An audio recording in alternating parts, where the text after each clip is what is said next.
So you all have these little clickers. And so the first few questions, the topic here is uncertainty. So we've got some questions that are going to help us think about and explore uncertainty and how we deal with it. So the question here is, your pet is sick. 9 out of 10 vets say it will die without treatment. The treatment is established, effective, has few side effects, and is affordable. Do you opt for giving your pet the drug, not giving it the drug, or trying an herbal remedy that worked for a friend's pet? So if you look at your little rectangular clicker thing here, you could click A, to give it the drug, B, to not give it the drug, and C, to try an herbal remedy that worked for a friend's pet.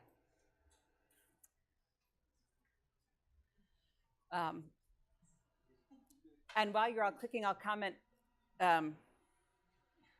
this technology, it can be really useful if you want to get sort of allow people to express opinions more anonymously.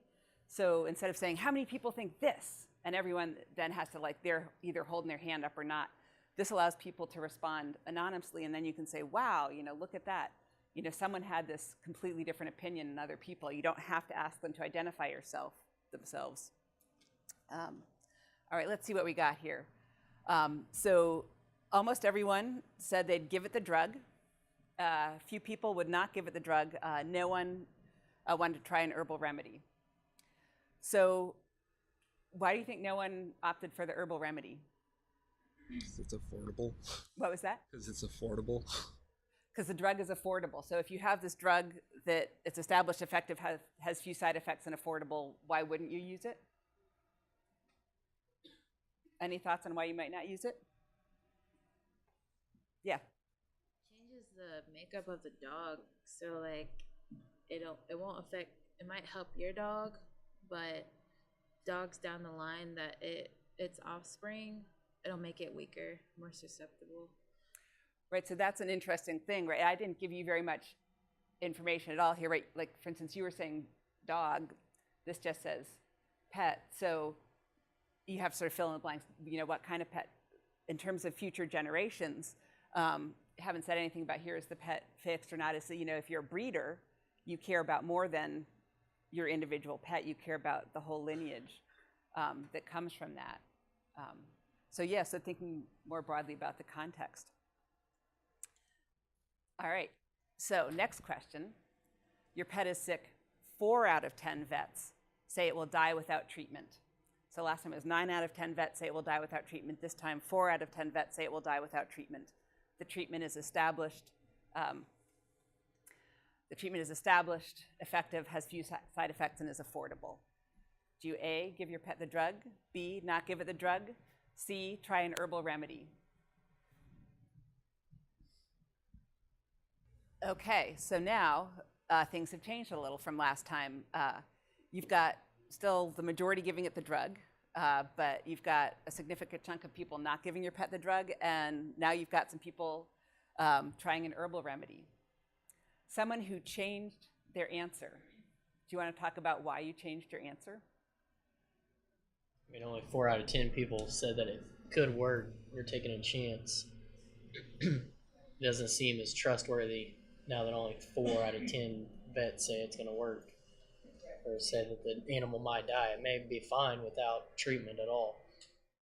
Right, so now you've got, in fact, a majority of the vets, although, again, this is interesting, right? It says 4 out of 10 vets say it will die without treatment. What did the other 6 vets say? Did they say, your pet is going to be fine, or did they say it's going to live, but it'll be a miserable life, or whatever? But still, what you know here is last time you had almost every vet saying your pet's going to die if you don't do something. Here, the majority of vets are not saying that. So what's at stake is a little different. Your pet is sick. 9 out of 10 vets say it will die without treatment.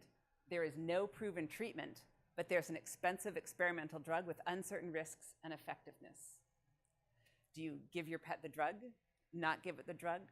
Try an herbal remedy that worked for a friend's pet?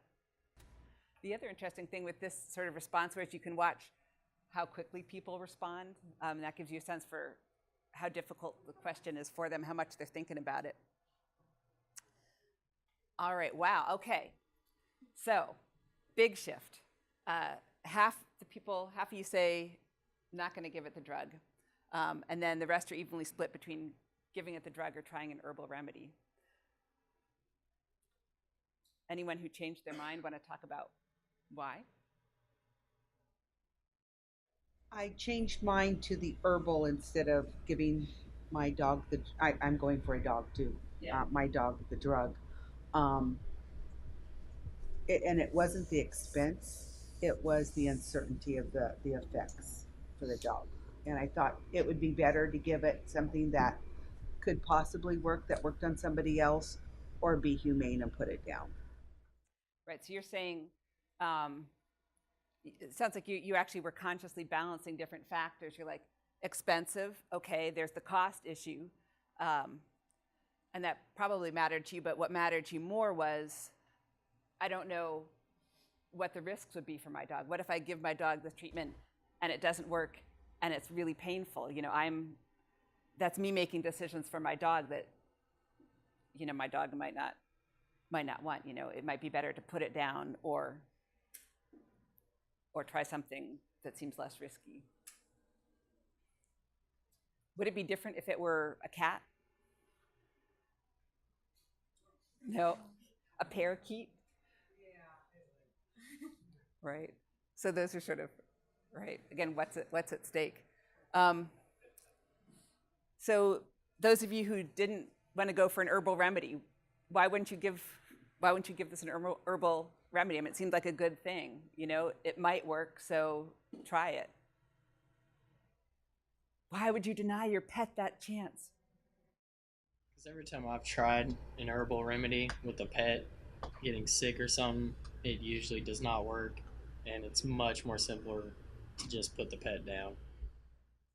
So you're saying, I told you this herbal remedy worked for a friend's pet, but you're saying, I've tried herbal remedies with my pets a lot, and it's never worked. So I think it's more humane for my pet to put it down. So it's both from your experience as opposed to someone else's experience. You've learned something about herbal remedies, and there's a sense for what's humane for the pet. Trusting a professional over hearsay. What was that? Trusting a professional over hearsay. Trusting the professional over hearsay. So that's interesting here, right? So in that sense, you're saying the herbal remedy, that's hearsay. That's, you know, some friend said it worked. The professionals here, right? What are the professionals saying in this case?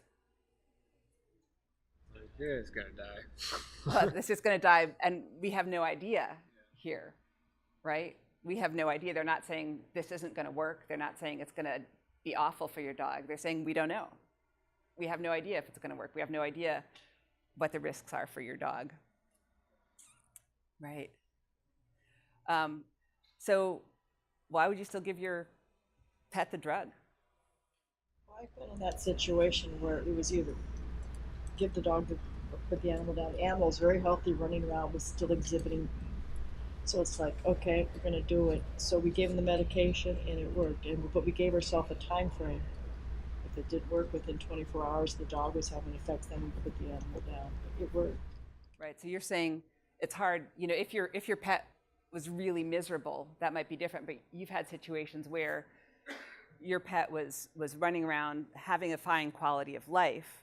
So you said, well, given that its quality of life is still fine, I'm going to try this drug, but I'm not going to try it for forever if I don't see results quickly. I think part of it depends on the situation, where 9 out of 10 vets say it'll die without treatment, but is it going to die tomorrow, or is it going to die a year from today, or, you know, like, and then that might help you gauge whether you want to try giving it the drug or try the herbal remedy just as a last chance. Just, I don't know. Right. So, right, at some level you could say we're all heading towards death, right? You know, and if you've got a 9-year-old dog and the vet says, you know, your dog is definitely, this disease will kill it within 5 years. You're like, yeah, old age will probably kill my dog within 5 years if it's already 9. So then maybe you don't worry. But if you've got a puppy, you know, then maybe you think about that more. If the vet says it's going to kill your dog next week, right? Those are all different situations.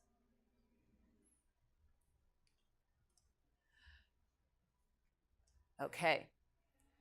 You could probably have predicted this question, right? Your pet is sick. 4 out of 10 vets say it will die without treatment. There's no proven treatment, but there's an expensive experimental drug with uncertain risks and effectiveness. Do you opt for giving it the drug, not giving it the drug, trying an herbal remedy that worked for a friend's pet? The last one was 9 out of 10 vets said it would die without treatment. This is 4 out of 10 vets.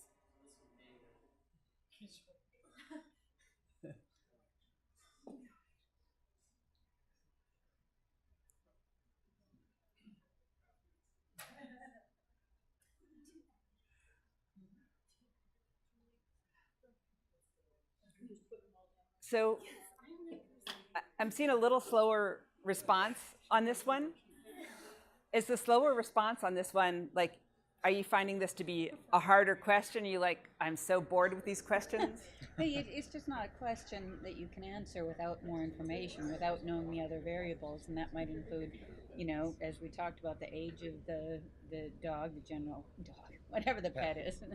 And yeah, there are just so many possibilities and variables within that question, that information we aren't given, that I couldn't really answer it without more. Right. So you're saying, right, the uncertainty that's highlighted here is uncertain risks and effectiveness, but you're saying, well, there's also this uncertainty just in the question: what kind of pet, how old is it happy? We've talked about too, well, is it going to be a slow, awful death, or is it going to be a, you know, quick, the dog will be happy until it keels over? You know, what age is the dog already? So thinking about that, right, so one of the questions you've asked is, how old is the dog? Is that uncertainty that you could, if this were a real situation, like, could you easily resolve the question of how old your pet is, right? How happy it is? Yeah. In this situation, could you resolve the uncertainty around the effectiveness of the drug, or whether it was going to be awful for your pet?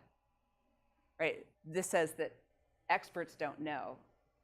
So that means you have to make this decision without knowing the risks and effectiveness of the drug.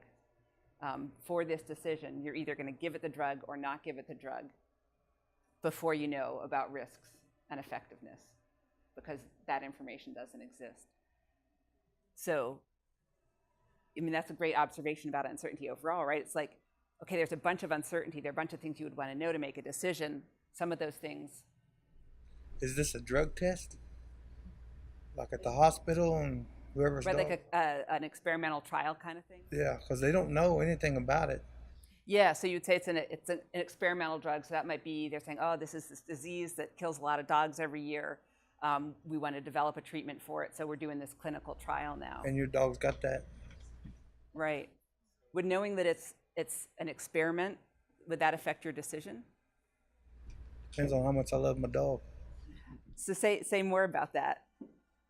If you love your dog a whole lot, does that make you more or less likely to? Well, if it's like my child, I'll try to do anything for my child. Then you would, if you loved it a lot, you would try this trial because it's something. Yeah, you're looking a little skeptical there. I'm saying no, I wouldn't, just because you didn't know the risk and the effectiveness, and it could hurt the dog worse than it could help it. Right. So, yeah, go ahead. Well, as I understand the question, you don't know the risks with treatment. However, you would know, assuming they've identified the disease or sickness, you would know what will happen in the course of that sickness or disease. So that's something you're going to counterbalance with the unknown to the treatment. Right. So that would, again, be probably something, well, right, so there's the unknown effects of the treatment on your pet. If you know that this disease is a long, slow, and painful death, then maybe you're more willing to potentially risk a long, slow, painful treatment that doesn't work, but might work, than if you know this disease is one where the dog is happy and having a great time until it keels over, right? And what's interesting here, right, the issue of risk is huge, and you'll talk about this a little later in the uncertainty talk. What risks are you willing to take? What can you live with? You know, it sounds like Jason, he'd rather feel like he tried everything for his dog than, you know, and he's willing to risk potentially, giving the dog something that might make it uncomfortable, because he'd rather increase his chances that it will live, even at the risk that it'll have some unhappiness now. Where Sonny's like, no, I would rather let my dog, die in peace. Again, depending on how miserable the disease is, I'd rather let my dog die in peace than potentially make its, last few days on earth miserable. Is there a right or a wrong answer there? Is one of those ways better? Right, you're shaking your head. No, I think it's interesting that uncertainty means so many different things to different people just in the room with the pet question. You can see how it will apply to climate change. Yeah, so uncertainty means a lot of different things. Well, for me, it's value of the pet. For some people, it's their child. It is somebody, or it's a member of the family. To me, pets have always been outside. And so, like, comparing this, if I were to say, your herd of cattle, what I would do would be different than what I would do with a pet. So it would change my answers. The value of what's sick affects my decision on what to do. Right? Is it an emotional value? Is it a spiritual value? Is it a economic value? Right? Like with the cattle, there's some easy calculations to make. Okay, this is how much money I get for my, cattle. This is how much it's going to cost me to treat it, and not worth it, or right. Another issue I see with these kind of scenarios is like, are we assuming that all vets have all access to all knowledge or data on these drugs or treatments or anything like that? Or, there's variability in their knowledge too, so. Right, who are these vets? Who are these experts that we're talking to? Are they, yeah, I've been working with dogs all my life, and okay, you've got a cat, but I'm sure what I know about dogs applies to your cat, or is it like, yeah, are they working only in one part of the country, and the diseases might be different, recovery might be different? It might be a vet who's worked with lots and lots of different experimental drugs, and so they are really comfortable and confident talking about that. Are they being paid by the pharmaceutical companies? Yeah, are they being paid by, right? I think that has some relevance to climate change in terms of how you're getting your information and what the biases might be of that information. Right. So what might be the biases? Like when you think about, if you were a climate expert came in and said, here's the climate change information, what would you want to know about them to evaluate their bias? Well, that's putting me on the spot with so many scientists in the room, I think. But for example, right, theoretically saying what might influence someone, yeah. Right. Who is there? If they have an organization, what is it? Right. So so taking you off the spot and putting, as a scientist myself, if I'm being paid by the oil companies, then, so they're interesting studies. I don't think these have been done with climate scientists, but they've definitely been done with doctors, that most doctors will say, I accept free samples of drugs from drug companies because then I can give those free samples to my patients who can't afford them. I am totally not biased by the fact that I'm getting these free samples or lunches or trips to, wherever. But if you look at their actual practices, they are in fact influenced by that. So I think most scientists would say and truly believe, I may be paid by the oil companies, or I may be paid by these, tree huggers, but that is not influencing me as an objective scientist. So the scientist probably won't even, some scientists might know their biases, but a lot of them won't have conscious bias, but they still might have a bias. So yeah, excellent. Let's see what we got here. Interesting, so this looks about the same as when 9 out of 10 vets said. So in this case, how many vets were saying your pet would die without treatment didn't seem to affect at least the distribution of answers, whereas back when we had the treatment that was effective, affordable, etc., it did. Interesting. Any last thoughts on pets and treatment before we move on to climate change? But as you were probably realizing, why I put this, started with the questions about pets and treatment and all that, is we're all making decisions about uncertainty all the time, and decisions in the face of uncertainty. And there are factors that come into play like, well, what's at risk? what are my values? What risks am I willing to take or not willing to take? Who are these experts? What other information do I need? They're pretty much all exactly the same questions for thinking about climate change and thinking about a lot of these personal decisions. So when you're thinking about climate change, you can say, well, how do I deal with uncertainty in other decisions? So with climate change, actually, I can use my little thing here. You've got all these sources of uncertainty. You've got sort of the scientific uncertainty around ecosystems and hydrology and vegetation. Then you've got all of these societal, legal, economic uncertainties. You've got uncertainties about objectives, terminology came up earlier, values came up with pets. So there's a lot of uncertainty, not just about the science. And then you can see these things like the cascading uncertainty. You know, you have your climate models, and then you use those to run your hydrology models, which you use to run your ecosystem models. So you're just getting more and more uncertainty throughout, right? So that gets super overwhelming. So how do you respond to all this uncertainty? So one common response to uncertainty is ignore it, pretend you can get rid of it, or wait and hope it goes away. What's the risk of taking this approach to uncertainty? You wait till it's too late, right? So you're like, I can't deal with uncertainty. So like, you know, with the drug, right? If you're saying, well, I can't make this decision without knowing whether the drug is effective or what it's going to do to my pet. If you wait until that uncertainty is resolved, you've essentially decided not to give your pet the drug and accept the consequences of that. So ignoring it, you're still making a decision. You're just not necessarily making it consciously, and you might miss opportunities. Yeah. Try to get all the information you can get before making that decision, though.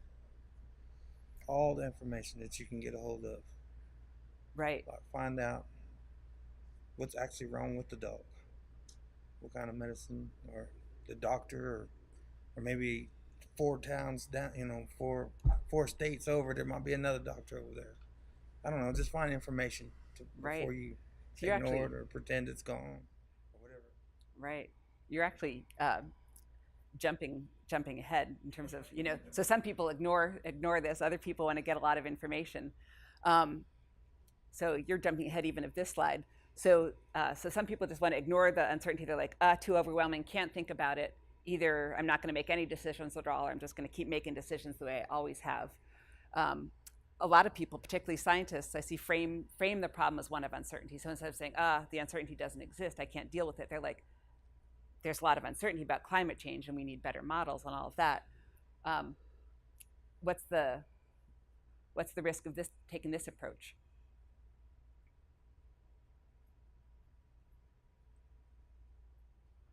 Are there any risks? Is it a great approach?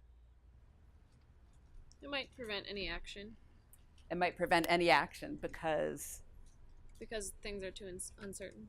Right. So if you're saying the problem is there's a lot of uncertainty, if that's the problem, the solution is resolving the uncertainty. And so if the problem is actually we need to develop water quality standards, the problem isn't what is the uncertainty and how do we reduce it. The problem is how do we create water quality standards given the uncertainty. Right. So you might focusing on the uncertainty means you might just focus on more and more research and not get to the action. Another response I see is focusing on better understood problems where uncertainty seems manageable. So in a lot of coastal areas, people focus a lot on sea level rise. They're like, you know, there's this uncertainty about sea level rise. How much is it going up? How fast is it going up? It's like, well, you know it's going up. You know, you look at the Great Lakes, it's like you don't know, you know, are the lake levels going up or down? Like both outcomes are plausible. That's a huge uncertainty, you know? And so you want to think, are you focusing on the right uncertainty? So, yeah, so the risk of this approach, which I sort of just said, the risk of focusing on better understood problems where uncertainty seems manageable would be. With the seas rising, what can you do to make it not rise? I mean, is that something that we really need to look at? I mean, can we fix that? Right. Have you looked at my presentation? I swear, because like you keep bringing up the future points. I'm gonna have you come up here and give this. Yeah, you're many slides ahead. Right. So both this and the last one, the issue is what is the actual problem? Is the problem the uncertainty? Is the problem this one uncertainty that you understand better, or is the problem the decision you have to make? So another response to uncertainty, obviously the one that we advocate here, is accept it, understand it, and work with it. And I want to emphasize here, being uncertain is not the same as not knowing, as knowing nothing. So like when the feds say you have to use the best available science, if the best available science says there's a lot of uncertainty, that's the knowledge you have to work with. You can't say, I'm using the best available science and 6 out of 10 studies say this. That's not necessarily the best available science. The best available science is 6 out of 10 say this, 4 out of 10 say that. We don't know. And incorporating that into your decision. So, reducibility. This is one of the ways you were jumping ahead. Another great vocabulary word, because we love throwing out new vocabulary words. So reducibility is like, can you decrease the uncertainty, right? We're talking about with your pet. Do you know how old your pet is? Yeah, that's an uncertainty you can reduce. Do you know that whether or not this experimental drug works? No, and you're not going to be able to know that before. And so your idea of like going out and talking to a bunch of different vets, maybe, I presented that to you as this is the way it is. You might say, so she's making it sound like the uncertainty is not reducible. I'm going to go out and do a quick survey, talk to a bunch of vets, and maybe all the vets I talk to, yeah, they agree, forget it. We don't know, we're not going to know. But maybe I find out that she was subconsciously biased by something or other, and in fact, I can reduce this uncertainty before I make the decision. Directionality versus magnitude, like I was talking about. If you know that it's going to get wetter, but you don't know how much, that's different from not knowing if it's going to get wetter or drier. So if you kind of say, well, if you can understand, do you know essentially the direction things are going, you just don't know how fast they're going there, then maybe you can work with that in a different way than if you don't even know where things are going. Controllability, there's some uncertainties that are up to you, where you have some say in how things play out, like how much suffering is this experimental drug going to cause your dog? Well, some of that has to do with the drug's effect on your dog. Some of it has to do with how long you're willing to let your dog suffer. You give the dog the drug looks like it's making your dog miserable, you can stop that. And then decision relevance, this is a big one. In the climate change world, people have often taken what we call a science-first approach, where you say, let's look at all the science about climate change and talk about all the uncertainties there, all the models, things we can project, things that might change, things that might be affected by climate change. And that's great if what you're doing is developing a broad adaptation plan, because then you want to know all of these things that you might have to think about.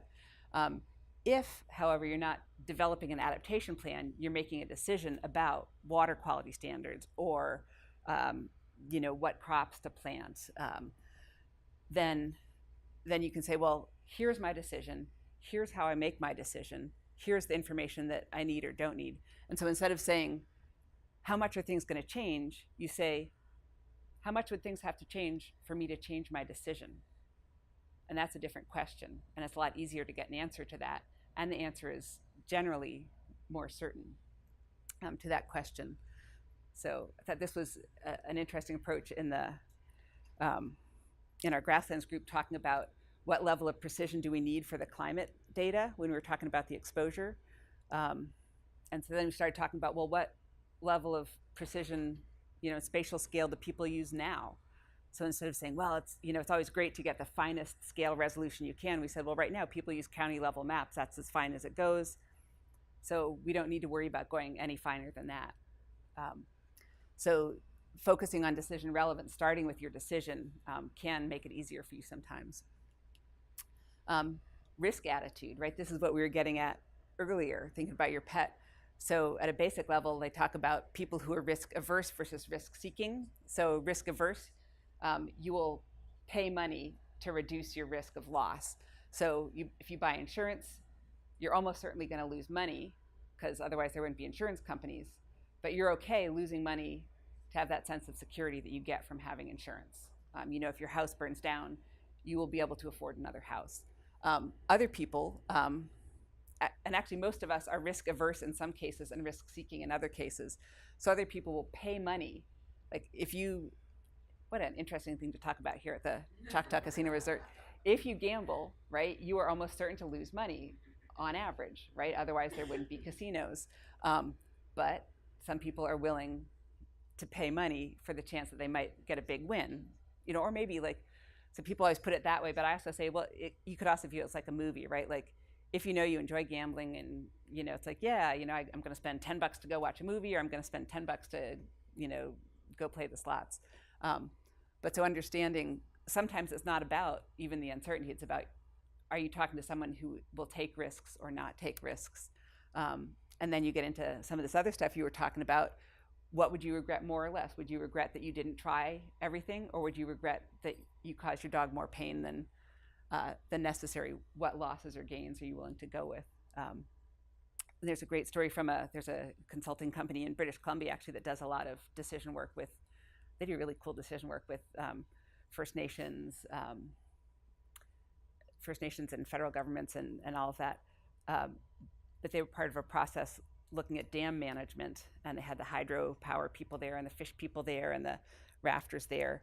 And in the end, the really difficult part of the decision turned out to be, they had a couple of options, and the hydropower people were like, we're fine with either of those. The recreational kayakers, rafters are like, we're fine with either of those. And then fish people, one of the options, there was zero chance of extinction for the fish, but there was also zero chance that it would rebound to historical levels. So you would always have an okay population of fish, but you would never get full recovery. And the other option, there was a small chance of extinction, but there was also a good chance that the populations would recover great. And so the fish people were like, one side was saying, we cannot risk extinction no matter what. I will give up any chance of full recovery to avoid a chance of extinction. The other people were saying, if we can't get full recovery, what's the point? I'm willing to take a small risk of extinction to get full recovery. So that's, understanding where is the difficulty or the problem. Given all the stuff, different kinds of uncertainty, different ways of approaching it, what are the tools or approaches you can use to work with uncertainty? So there are a bunch of them here. Beth is going to be talking after me about some scenario assessment work and expert elicitation work from Florida. So adaptive management, how many people are familiar with adaptive management? A few of you. So in natural resource management world, but like so many things, there's a lot of disagreement about what exactly is adaptive management. That's the other thing about vocabulary, right? You can argue forever about what things actually mean. But the idea here is, if you're making decisions over time, like the classic example is you're making decisions about harvesting waterfowl. How many duck stamps are you going to sell? You're making that decision every year. What information goes into that decision? There's this uncertainty, and every year you can kind of get new information, improve your models, and make better decisions. So if you make decisions repeatedly, then you can specify, well, here are the uncertainties that are making my decision hard. Here's how I'm going to start reducing those uncertainties, and here's how I'm going to change my decisions as a result. So there's this project from the Bay Area, South Bay Salt Pond Restoration Project, and they have this 140-page adaptive management plan where they laid out all the key uncertainties, the triggers for action, and the science they needed to make these changes. So they had these. April is funny in our group. She's saying, I always like tables and matrices, and I'm like, yeah. And so putting this slide together, they have this great table in this 140-page adaptive management plan, and I was trying to make slides where you could see how cool this table is, but it turns out tables, they just barely look cool on PowerPoints. But so this table, they had, here's our goal, here's our specific management goal or objective, Here's what we're going to monitor to tell how we're doing at achieving that objective. Here's when we're going to make decisions based on what we know. Here's the observations we might make that would make us re-examine our entire management approach. Here are possible options for how we could do things differently if the trigger is tripped. And then how are we going to fill the knowledge gaps?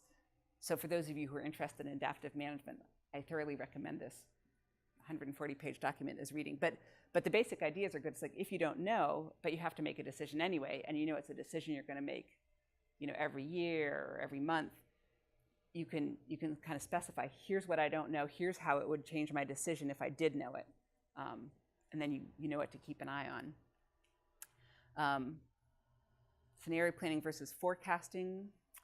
I won't say much about that because you're going to talk about scenario planning. Yeah, we're going to skip all that. I am just going to give this one example of, I don't know, it's sort of scenario planning as a way to think about, to address uncertainty. Yeah, I just think this one's really cool. So they were looking at tidal marsh restoration in the San Francisco Bay Area. And so they're saying we're making decisions about how we're going to hand out money for tidal marsh restoration.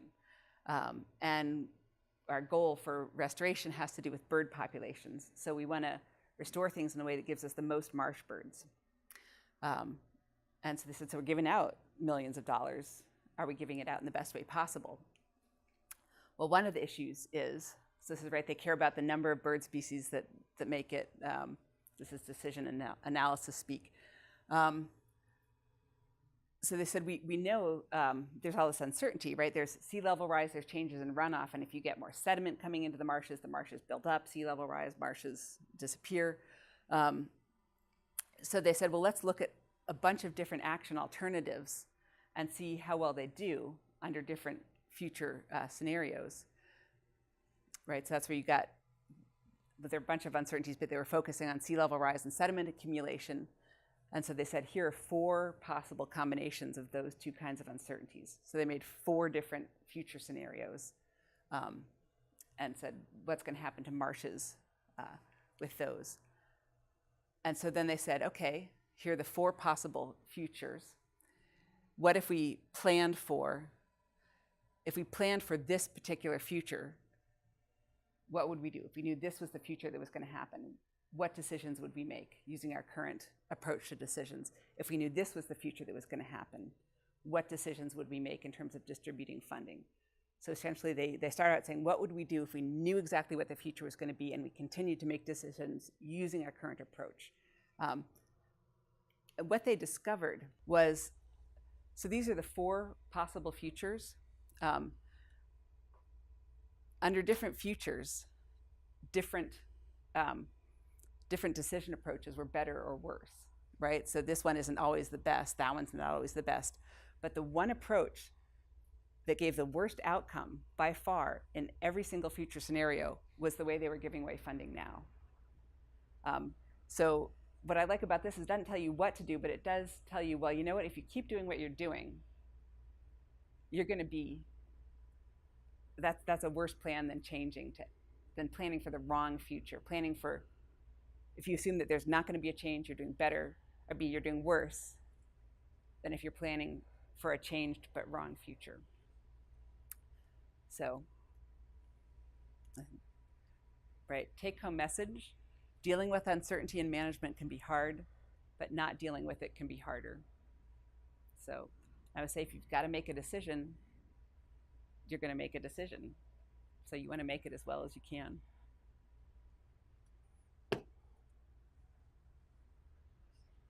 What was that?